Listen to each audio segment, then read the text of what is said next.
Welcome to the third installment of the weekly MapPorn review, where I just scroll through the top posts of the week on MapPorn and give my sort of unprepared commentary. Here we go. So, the first map is, which states do you consider part of the South? And this is done by surveying 1,000 people who consider themselves Southerners. So I guess this map for the most part is as expected. Obviously, there's some outliers, and you could consider some of these states. I mean, I don't know about Illinois, Indiana, but with every survey, there's always people that are either not taking it seriously or they just have crazy opinions. So it makes sense why you would have these outliers. But for the most part, the South corresponds pretty strongly to the region as defined by the U.S. Census. The only difference between this definition of the South and the census definition is that West Virginia is considered less southern by most of these survey takers, and Oklahoma is also not included. Um, Now, in general, this is kind of, first of all, the color scale here is kind of hard to read. And maybe that's okay, but it's the reason I take issue with it this time is because I am interested in seeing the specific percentages for states.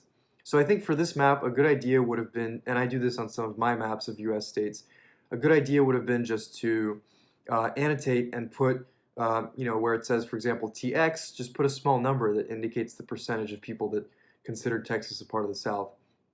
And so it looks like only about 50% of survey respondents considered Texas part of the South. Unless I'm horribly misreading the color scale, maybe it was up to 60%, I'm not sure. But in any case, that's way less than I would have thought. So I don't know. In my mind, Texas is definitely a southern state. I know it has its own particularities. It's got some western flavor. It's got some Great Plains stuff going on, culturally and landscape-wise. But I mean, if you're talking about broad regions of the U.S., is Texas part of the South? Yes. Was Texas part of the Confederate States of America? Yes. Do Texans, at least I should say historically, speak with Southern dialect? Yes, they do, and this has been well studied. So I guess if I had to come up with a definition of the South, I would include all of these states that are in red and pink, and I would also include. I would definitely include West Virginia, although obviously it's a border case, literally. But I'm not sure where else I would put it. I mean, it's not. I wouldn't call it a northeastern state, and I wouldn't call it a midwestern state either. So I'd have to put it in the South. Um, and a lot of things correspond. I mean, West Virginia has a strongly Protestant population. I was going to say mostly English and sort of British ancestry, but there are some Scotch Irish, or sorry, there are some German immigrants there. But for the most part, by all characteristics, West Virginia definitely corresponds more with the southern states. Um, and this, of course, depends on what type of region scheme you're using, right? So the U.S. Census has Northeast, South, Midwest, and West. But you could always split things. You could always, for example, have a Mid-Atlantic region, in which case I would definitely put West Virginia as a Mid-Atlantic state. Um, and you can do all sorts of complicated things. But anyway, yeah, so it's an interesting map. I mean, it makes sense why, for example, Florida, even though geographically it's farther south, it's marked as less southern than states like Georgia and Alabama. For cultural reasons, most Florida residents moved there in the last, half century, and they tend to be from the Midwest and from the Northeast. So, in terms of how people look, how they talk, how they act, how they identify themselves, Florida is very different. from other southern states. But I think, especially recently, with all this talk about people moving to the South because of warm weather and lower taxes and lower cost of living, I think this migration pattern is going to continue, not just in Florida, but in states like obviously Texas is getting a lot of people moving from other parts of the country. Virginia, North Carolina are also getting a lot of new residents. So, the Southern identity is definitely shifting and it's getting sort of diluted as people move around from place to place within the country. So this is an interesting map. I always like these sort of culture slash, I like maps that try to capture something that's, um, hard to quantify, and I think this is a good one. Okay. Beavers in Europe, 1900 to 2021. So beavers almost went extinct in Europe, and they were slowly reintroduced. And this might seem like a surprise to some people who think about global warming, think about climate change, and they think about how, um, in the last, especially in the last, 50 years, people have damaged a lot of habitats, I guess, and sort of led to a lot of species becoming endangered or even going extinct. But the key thing to remember is that, well, Europe was, I guess, the first continent to undergo industrialization. It was, I might be wrong on this, but I think it's the first continent that actually was systematically deforested for the most part. Obviously, other civilizations, China, India, had similar things, but in Europe it was done on a huge scale, especially in the 19th century during industrialization. And so, actually, Europe has a lot more forests now, as of 2021, than it did in 1921 and even in the late 19th century, the late 1800s. So, to me, it's no surprise that beavers are actually thriving compared to 100 years ago. And that's simply because 100 years ago, pretty much every single forest in Europe was clear cut. The only areas that were not totally clear cut were these brown spots here. And famous example is the forests in this swampy area of Belarus, Ukraine, and Poland. But also, you can see like this part of Norway here. Some areas remained wild, but for the most part, Europe was completely clear cut, and so all the forests that you see in Europe today were actually, for the most part, planted somewhat artificially as part of a restoration effort, and then it grew from there. So yeah, so the beavers are happier now than they were before, and well, hopefully that's a good thing. Hopefully they're not disturbing anybody. So it's a good map.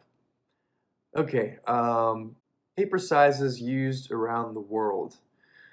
Yeah, so US letter versus A4. This is interesting. This is one of those things that you don't really think about, but if you go to Europe, and you grab a piece of paper, it's not the same dimensions as it is in over in the US.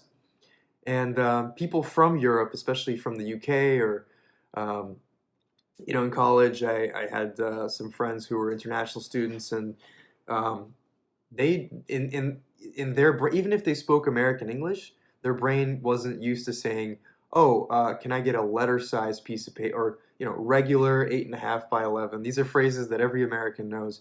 Um, but if you're from other parts of the world, you would say, "Oh yeah, just a regular A4 sheet of paper."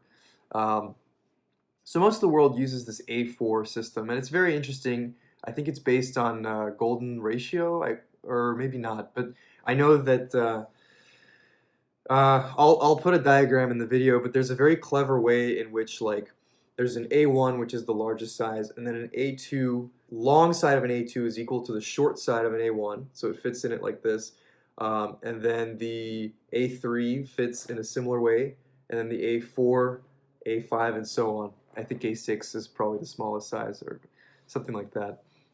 So A5 is about the size of an index card, and then A6 is about the size of a business card. A4 is sort of the standard. Yeah, and so you can see that the countries that are economically closest to the U.S. tend to use U.S. letter size paper. I actually found this out firsthand because in my experience designing maps, I was creating a poster for people to download and print out in Mexico. And when you're designing the file, you have to decide in advance what the dimensions of the paper are going to be. So I actually ended up having to ask some people, hey, what do they use in Mexico? Because I know that in Mexico they do use, for example, degrees Celsius and kilometers per hour. So they, for the most part, they use the metric system for measurements. But when it comes to paper, just because they're so close to the United States and the U.S. is so dominant economically, they prefer U.S. sizes. So 8.5 by 11, 18 by 24, 24 by 32 inches, and so on. Although I think that you may still find A4 size papers in Mexico. So I think it's kind of a hybrid situation down there. Um, so that's my only firsthand experience. I don't know about Canada. It's probably, I mean, with NAFTA and with trading with the U.S., it's probably using U.S. paper sizes. So this is a neat map, and this one reminds me of there's similar maps of like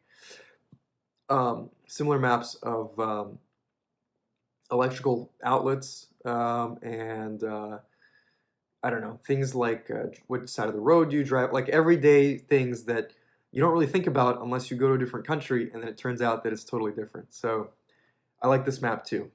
So far, so good. I'm very happy with these maps. This is cool. Uh, okay, Egypt's new capital. So I have not heard about this. Is Egypt getting a new capital? We're gonna have to look it up.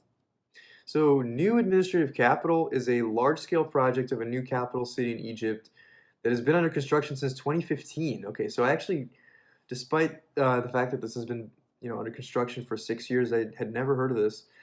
Um, Egypt Vision 2030. The capital of Egypt is yet to be given a new name.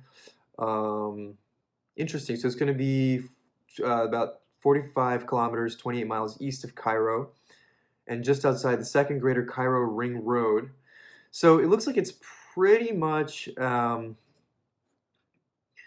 it's pretty much close to Cairo. It's kind of in the desert, which is a little bit, it reminds me of those Saudi Arabian cities like Riyadh and, I don't know, Dammam and all those cities that are just kind of very artificial, because Cairo is an ancient city. But this new capital is going to be brand new. So it's interesting. I mean, it reminds me a little bit of obviously the scale is much bigger here, but it reminds me of the new Moscow, um, where this in Russia, the city of Moscow actually annexed a bunch of empty land next to it, with the sort of planned intention of, I guess, using that land for housing development later on. But so far, nothing has really happened. So clearly, it's been some sort of political move. But looks like the same thing is, or something similar is happening here, and they have sort of these grand ambitions. Okay, so we'll see how that pans out. I mean, um, Brazil did this with the city of Brasilia. Well, the United States did this a couple hundred years ago with the city of Washington. Russia did it with St. Petersburg. Trying to think of other examples. In Kazakhstan, the current capital, which is uh, presently named Nur Sultan, but previously was Astana, and before that was I don't even remember. Forget the Soviet name of the city, but the city had already been there, and it was a fairly major city in Kazakhstan. But when they moved the capital there, they built huge new sections of the city. So in essence, it was pretty much like a brand new city. Um, so I don't know. We'll see what happens here. Obviously, this is a huge a huge opportunity for politicians to give out contracts to contractors, and it's a huge opportunity for those contractors to make a lot of money. So this project definitely, I don't expect it to be completed on time or under budget, that's for sure. Um, Interesting, but we'll see what happens. And to be honest, this is completely new information for me. I actually had never heard about this, so I'm a little bit surprised, but I'm also not surprised. whatever. Um, okay, so then this next map, if the U.S. was split into two equal halves with equal population. So this is made by Slate, if I'm not mistaken. Okay, so the logo is not there, but this animation is from a Slate article from quite a while ago, actually, I think 2015 maybe. So this is fairly old. I remember seeing this. But this is the idea is really cool. You just sort of calculate, various sort of splits of the U.S. population, and you can see it's orbiting around this area here, which kind of looks like it's somewhere at the meeting point of like Kentucky, Tennessee, and Missouri, and that's uh, very, very roughly sort of the center of the U.S. population. Actually, the true weighted center of the population is slightly farther west, out in Missouri. But for whatever reason, I don't know if it's because the calculation here is slightly wrong, maybe because they used um, counties. As I was saying that, I'm trying to figure out maybe they're actually not using counties, maybe they're using census tracts or something. But so I don't know how exactly they did the calculation, but it looks like this center here is slightly different from the center population that the Census Bureau calculates. Um, but yeah, I don't know. This is cool, but this is I've sort of already seen this, so it's not new to me. Um, and they actually the article, maybe I'll link to it. They have several other maps showing like just like a bunch of cool ways that you can split the U.S. population in half. And unfortunately, this is spinning way too fast for me to really be able to comment on it very much. But I mean, yeah, most of the population is on the East Coast, but and it's sort of about 50-50 north-south, et cetera, et cetera. I mean, what else can you say about the U.S. population, right? This was in the bathroom of a Canadian company I was doing some work at.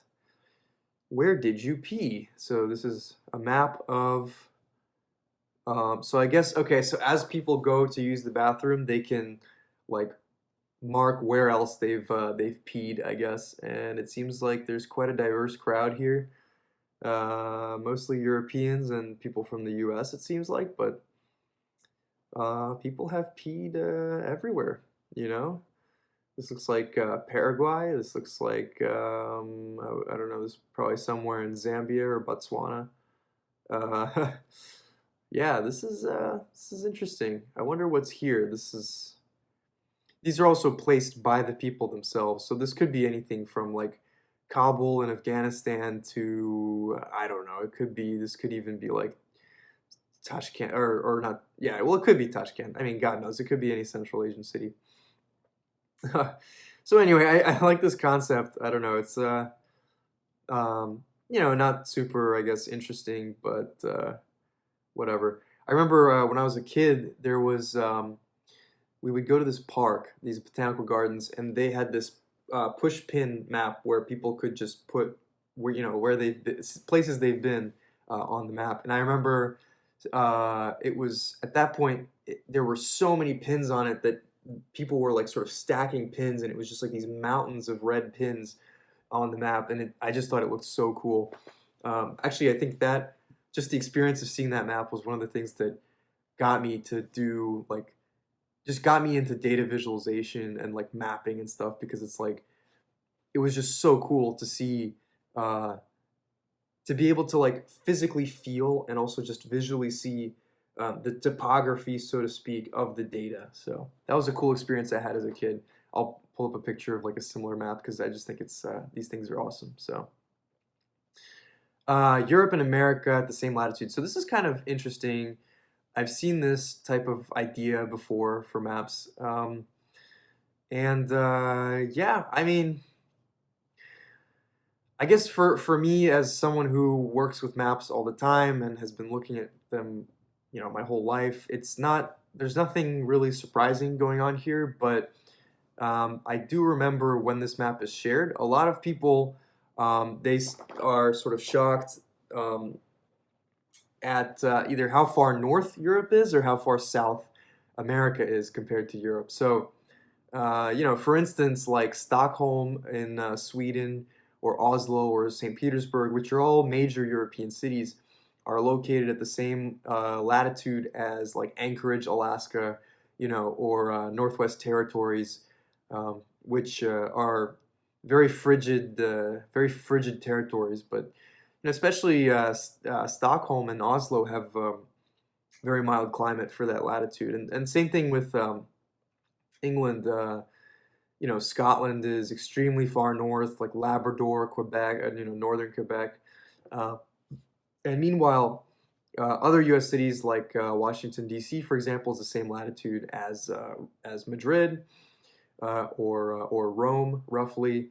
Or actually, sorry, Rome is the same as Chicago. I'm actually not sure. I wonder if this map is entirely correct. Some of the comparisons look slightly off compared to other versions of this that I've seen before. But regardless, I mean, for the most part, this is obviously going to be accurate. But the main takeaway is Europe is extremely unusually warm for its latitude. So Europe is actually the outlier, not the norm. Europe is supposed to be really cold, but the reason it's so warm is because of the Gulf Stream current. As every climate person knows, the Gulf Stream brings warm Caribbean water from the Caribbean up the eastern seaboard of the U.S. and past, sort of straight to Iceland and to England and to the North Sea area. And for that reason, not only does sort of Europe has this like sweet spot of, especially Northwest Europe, London, Paris, Amsterdam have both very temperate, very stable climates. So the temperature range, it's not very hot in the summer, it's not very cold in the winter, and it's also just very warm and mild relative to the latitude. So,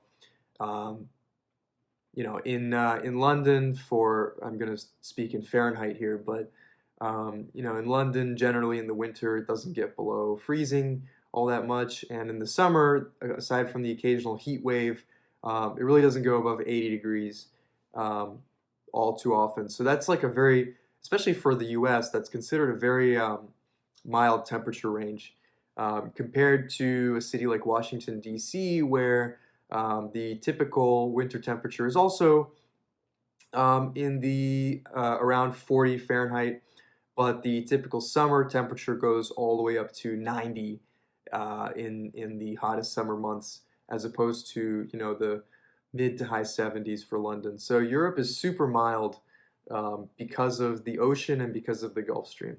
So that kind of explains most people's surprise when they see this type of map. Okay. Comparing U.S. states to entire countries' GDP. So this is okay. So I see this is very blurry, but it says 2019. So this isn't actually all that old of a map, but I've seen versions of this map all over the place, and it's kind of an unfair comparison because you're comparing like countries like Israel, Kuwait, I don't know, Philippines. Hong Kong, I mean, that's actually very impressive that the city of Hong Kong has this economy the size of Minnesota. But yeah, so you'll see that the largest economy in the U.S. Is California, at least the largest state economy, followed by Texas, and those are similar to the UK and Canada respectively. Florida is similar to Mexico, and so on. One thing to note here is that, let me just make sure. Well, I don't see anything here about purchasing power parity, so I'm guessing this is GDP measured in nominal terms. I guess I used to be a fan of these kinds of maps when I was like younger, like when I was like in my teenage years or whatever. I was like, oh man, like, it's just like a very like sort of powerful, like, America's so huge, or like you can do similar stuff with like Europe and compared to other countries. But I don't know. I feel like this concept is probably more misleading than it really is useful, and it's more confusing. I mean, Kuwait, like the GDP of Kuwait is pretty much just based on oil, right? Or Qatar, versus I don't know, like a diverse consumer-based economy like Canada, but also, Canada has strong exports. I'm trying to think of like what's, uh, so this is we just a total hodgepodge here of export-based economies like Taiwan, consumption-based economies like the UK, oil-based economies like Qatar or Kuwait. So it's just like it's really hard to make much of anything of this map. So, that being said, um, it's fun, but I wouldn't, what's the word? I wouldn't read too much into this. There we go. The topologist's map of the world borders and nothing else. Interesting. So I guess topology, they're referring to like the mathematical field of topology, um, studying the relationships between bordering like shapes or whatever. So we're throwing geographical accuracy completely out the window, and we are just going for basically which countries border who. So this is totally accurate in that regard. I mean, things are kind of recognizable for the most part. You have Europe over here, you got Asia, um, Africa. It's actually kind of rotated. So I can't really rotate the screen here, but I feel like if anything, south is actually kind of like right on this map. But this actually reminds me a lot of ancient maps, right? Because before they had advanced surveying techniques, the most of the information that ancient people knew about was basically what is next to what, and that's all that this map makes use of is just which countries are directly touching which countries. Uh, so this actually looks like one of those ancient maps that was made, before advanced techniques like 2,000 years ago. This is pretty much what those world maps looked like, except for obviously they wouldn't have the Americas because those lands were not known to people from the Middle East at that time. But yeah, this is cool. I love any kind of map that sort of challenges your built-in notions of cartography. But maybe that's just me. That's just because I'm so used to staring at regular old maps that when I see something like this, I get excited because it's a little bit different. So this is fun. All right, capitals below sea level in Europe. So Amsterdam is below sea level, and that's sort of well known. I wonder if all of Amsterdam. I'm sure there must be like little hills or parts of Amsterdam that are slightly above sea level. I'm not sure about that. As many people know, much of the Netherlands is below sea level. Much of the Netherlands is actually reclaimed land that was like either swampland or tidal land that they built dikes around and pumped out the water and turned that into, for the most part, very useful agricultural land because the silt that collects at the bottom of the sea is very useful in some cases for agriculture. So Amsterdam is certainly below sea level, but Baku here is a less known case of a place that's below sea level, and the reason for that is it's not on any reclaimed land, but it's on the Caspian Sea, and the level of the Caspian Sea is actually about 30 meters below sea level. Um, the Caspian Sea used to be connected to the rest of the world's oceans, but then it became separated just through geological movements. And after it became separated, it just wasn't receiving enough water um, for its surface area. And so, because it had a very large surface area, it evaporated the water faster than the water could come back in. And so, eventually, the Caspian actually lost those 30 meters of sea level. And now it's at a stable point where the level is stable. So, you have the biggest river flowing into the Caspian is the Volga River. And it's a pretty massive river. And that pretty much, along with a couple other rivers, is enough to sustain the sea level in the Caspian Sea. So it looks like there's only two capital cities in Europe that are, and honestly, Baku is not in Europe. I would not consider Baku to be in Europe. I would consider that to be an Asian city. But as we know, definitions are flexible and very context dependent. So whatever, we will just roll with it. Okay, next map. United States of Demonyms. Okay, so this is going to be more interesting for the American viewers, but the official demonym for each U.S. state. So somebody from New York is called a New Yorker. Somebody from Texas is a Texan. So there seem to be four endings here, and the map is colored by these four endings. Okay, so my throat was getting a bit dry, so I went and got a cough drop. And as I was chewing on it, I was looking at this map and just trying to understand what sort of pattern there is, if any, um, with these suffixes. And I don't know. I really can't tell. I mean, for the most part, when it comes to the names of states, there was input from the local population, which of course would be influenced by things like their immigration background and stuff like that. But I don't really see any trend here that I can identify. I mean, it certainly looks like there's a trend, but I really can't just can't seem to put my finger on it. I mean, southern states seem to have the en suffix, and actually, I think this is colored wrong. I believe it's Mississippian. Oh, but it's Mississippi. Yeah, okay, and Georgian too, Virginian. So I don't know if that should those be colored red? I don't know. Well, anyway, are there any weird ones?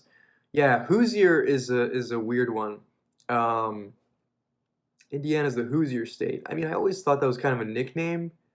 Um, I thought that something from Indiana was like an Indianan or something. I don't know, but I guess Hoosier is the official state demonym. So, um, Connecticuter. That's that's weird. Some of these are just weird. Yeah, Delawarean. I guess. I guess. Okay. I like Michigander. That's people's favorite. Michigander. Never heard of Wisconsinite. I guess. I don't know. Arizonan. Any weird Utah? I think Utah is weird. Utahn is how you spell it. Um, Aside from that, I don't. There's not that many like super weird ones. Mainer, Vermonter. New Yorker. I mean, the ER thing is definitely like a northern or northeastern thing, so that's kind of interesting. But as far as why that's the case, I have no idea. Hawaii resident. Really? It's not Hawaiian? Okay, that's an interesting one. Might have to dig deeper on that, but I'm a little too lazy. I'd rather move on. Okay, this is what is this? When countries will achieve net zero emissions? Uh, I didn't know the U.S. had a concrete law. Maybe it was a non-binding resolution or something. Um, I don't know what even is this? This is weird. I don't know what this how to like gather the data for this. And I mean what really makes me skeptical is every year they come out with a statement that says, in the year 2000 they always said, by 2020. In the 70s they would say by the year 2000, and then 2000 came along, they said by 2020, and then by 2030, and now they're saying by 2050 we're going to do this or that. And I don't know, what is it even, how can I, it's really hard for me to imagine the entire world being carbon neutral. Like I can imagine like a small country like Norway being carbon neutral, mostly. Well, okay, Norway's a terrible example, right? Because they produce oil and gas. But I don't know, Iceland, right? I can imagine Iceland being carbon neutral because whatever carbon they do produce, they can like offset by selling credits for geothermal energy to some other country. But how do you do that? Like for the whole world. Like we can't just sell our carbon credits to Mars or to Venus, right? Um, so like we're never gonna be carbon neutral. Okay, Suriname. Yeah, okay. So the one I guess takeaway is that Suriname and Bhutan actually are carbon neutral. I don't. But it's hard for me to believe that Bhutan is actually carbon neutral because, um, well, for the most part, it's not a very developed country, which means that emissions per person are going to be very low, but they're not going to be zero or they're not going to be negative. And people are going to do, traditional things like burning wood, for example, which, is not carbon neutral. So Bhutan is the first carbon negative country in the world. So how do they do that? Uh, so they sell hydroelectric power probably to India, and that's how they're considered carbon neutral. But okay, that works, but that doesn't. The only reason India wants to buy that electricity is so that India can do non-carbon neutral stuff with it. So it doesn't really answer my question of like how can the whole world be carbon neutral. But we'll see. I mean, this is just political rhetoric. Anyway, and then there's Suriname who probably do the same thing. They probably have like some power plant or something. I don't know. Okay, wow. So a couple weeks ago, I don't remember which was it last week or the week before. I commented that what they should have done is had a murder rate map with subnational units, and somebody did that 3 days ago. Let's see what the. I doubt that this has anything to do with my video, but let's see if there's a comment here.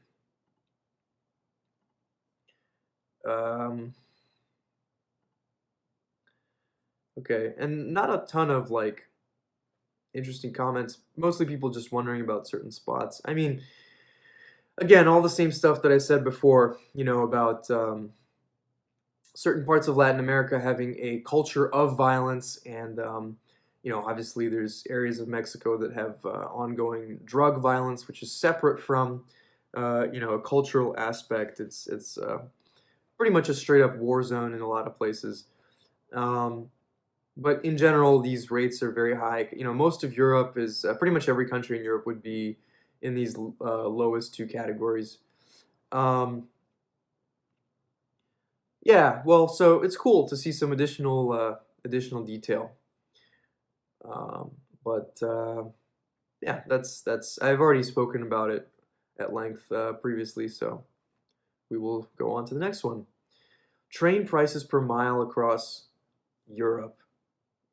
Interesting. So I've never, no, that's not true. I have taken the train in Europe several times, but I um, don't have any intuition as to like what these prices are based on, other than just cost of living. I know that Switzerland has a high cost of living, southern Germany, Norway. So the UK kind of sticks out here as sort of probably maybe unreasonably expensive to travel per mile.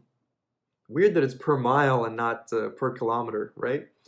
Since it's a map of Europe, but yeah, I wish there was more comparison. Like, how much does it cost to travel a mile in a car? Well, in Europe, gas prices are very expensive, but in the U.S., if you have, let's say a gallon of gas is $3.5, and it'll take you how many miles per gallon? Well, let's just say 25. Just it depends on your car, obviously, but we'll just for the sake of this. So that's in America at least, gasoline is very cheap. Oh, okay, hold on. This is in pounds. Okay, that explains per mile because in Britain they use metric, but they're still fond of their old system. So I don't really get it, but whatever. Um, so okay, so 10 pence is actually like that's like 15 cents or what is that like 17 cents or whatever the exchange rate is. So No, I'm sorry. 3.5. My brain is slow. It's like almost midnight here. That's why I'm trying to cut the video a bit short. But um, $3.5 um, to go 25 miles would be approximately um, 14 cents per, or actually exactly 14 cents per mile. So I don't know. It's weird that train travel is actually more expensive than, because you would think that it's more efficient. You could have tremendous cost savings because everyone's all in the same vehicle. Why is well, I suppose we're not taking into account the price of actually owning a car, which is not trivial at all, right? Because um, you have to pay for the car itself, and if you took out a loan, there's going to be a car payment every month, which is maybe a couple $100. Um, you might, pay 100 or more a month for car insurance. At least this is how it works in the U.S. Um, and if you average out repairs and oil changes and maintenance and things like that, that's going to add, even more money on top. So you really are actually spending several $100 a month on your car. And if you're not driving all that much, um, that's going to add into that cost per mile. So I think um, I'm just trying to do some mental math here, but it's at least as much as actually the cost of gasoline. It really depends on how much you drive. I don't drive very much personally, so for me, I don't spend that much on gas. But somebody who, drives to and from work every single day, they're going to rack up a lot of miles. Um, so for them, that fixed cost of owning the car is actually going to be lower in relative terms than for someone like me who works from home and doesn't need to drive very much. So, but the whole point of that mental math there is to say that actually that's starting to push the price per mile into the 20s range maybe.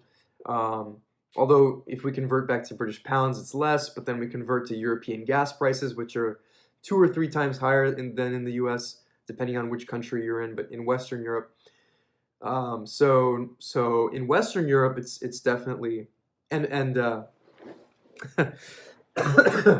gosh, I could go on and on, right? Because it's much more expensive to own a car also in Western Europe because of taxes, because of permits, because of parking fees, because of I'm sure that maintenance is going to cost more because the cost of labor is higher. So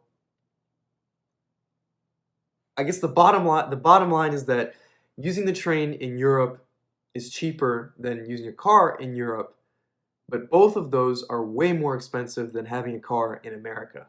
So I think that's the conclusion here. Um, okay, and this is gonna be the last one. Okay, this is an interesting one. The how much longer women live compared to men. So this is a difference between male and female life expectancy, 2019.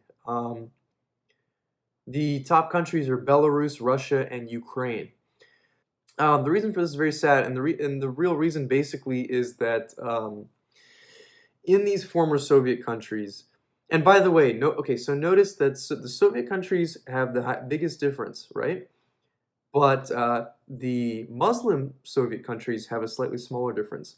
And the key there is alcohol, because even if people in Kazakhstan generally, even if they are Muslim, they're not they're not really practicing very much. But just culturally, people from Kazakhstan don't, or ethnic Kazakhs don't have a culture of drinking as much as Russians, Ukrainians, Belarusians, and Baltic people do. And so it's precisely this alcoholism which causes so many men to die prematurely, um, you know, in their 30s, 40s, and 50s. Um, and meanwhile, women in Russia do drink a lot, I would say. Things are changing very fast. I mean, people definitely don't go, I would say, like as crazy as they did 20 years ago in Russia in terms of drinking. There's like a social people are socially aware of the fact that there is a problem, that the country has a problem, um, and because the funny thing is if you a lot of people left Russia in the 90s, right? And they took with them this like really hardcore drinking culture. And so one of the things that I find among people who might have grown up in Russia in the 90s and then left, let's say around the year 2000, and then they come back to Russia and they're drinking crazy amounts, and people are looking at them like whoa, dude, what's your problem, man? Like slow down, buddy. Um, so people do drink a lot less in Russia, I think, now than they used to.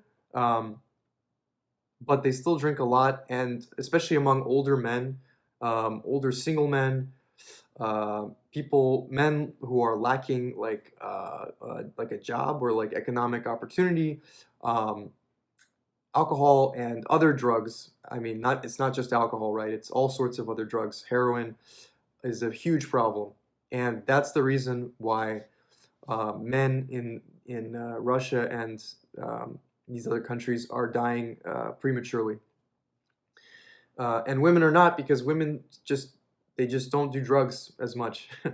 Smart, right? Very smart.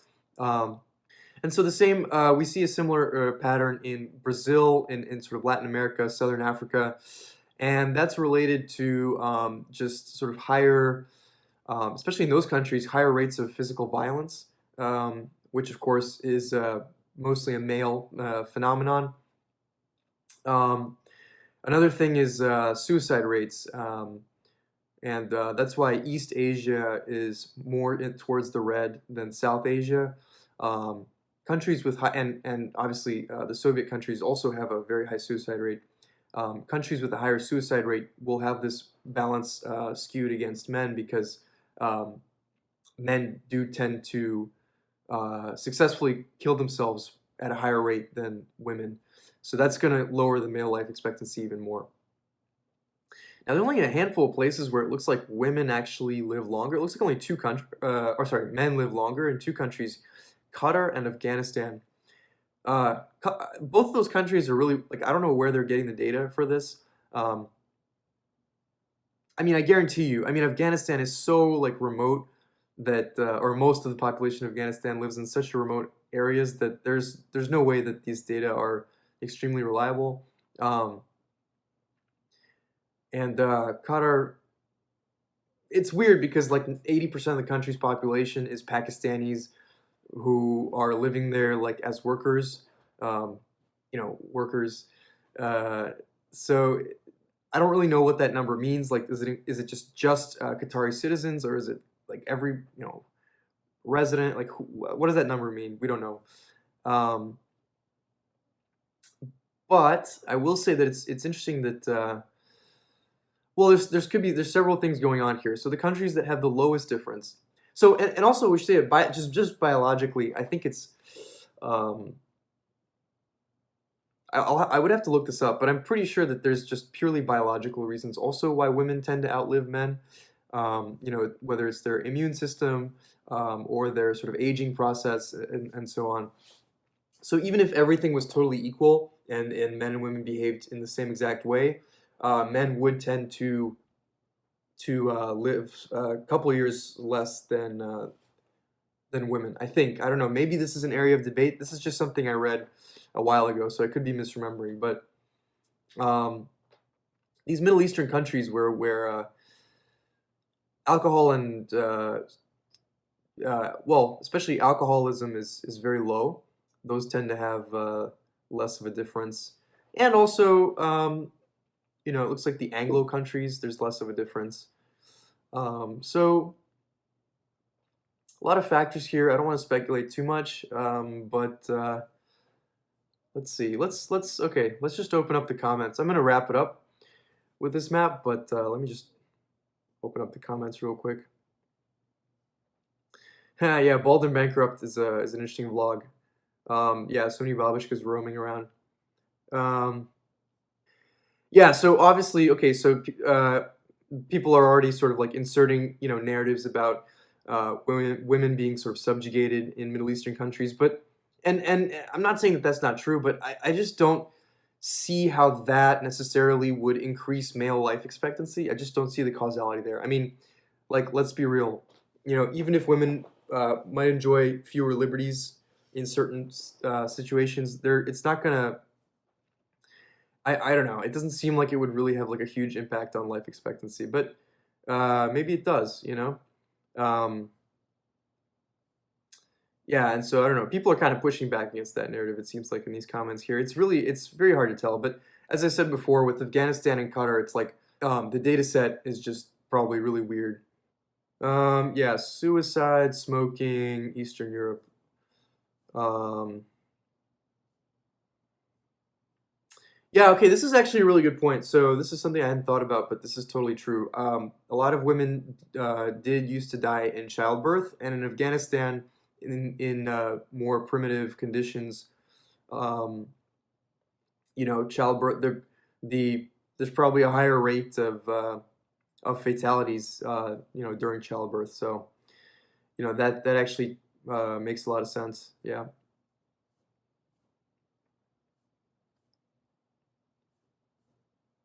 But at the same time, but Afghanistan literally is a war zone. Like it's literally a war zone. So I guess the maternal mortality, the childbirth mortality is outweighs even the war deaths and things like that. Although I guess not that many. Pretty much every Afghan woman will give birth versus like only a small fraction of people of Afghan males are actually going to fight in war. So I suppose it makes sense that the war is not a giant impact.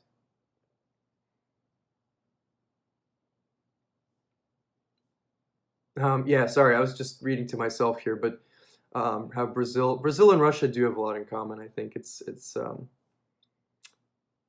hard to explain, and I'm losing my voice here, but let's see. I'll maybe there'll be another map in the future, and I can sort of try to talk about it a little bit.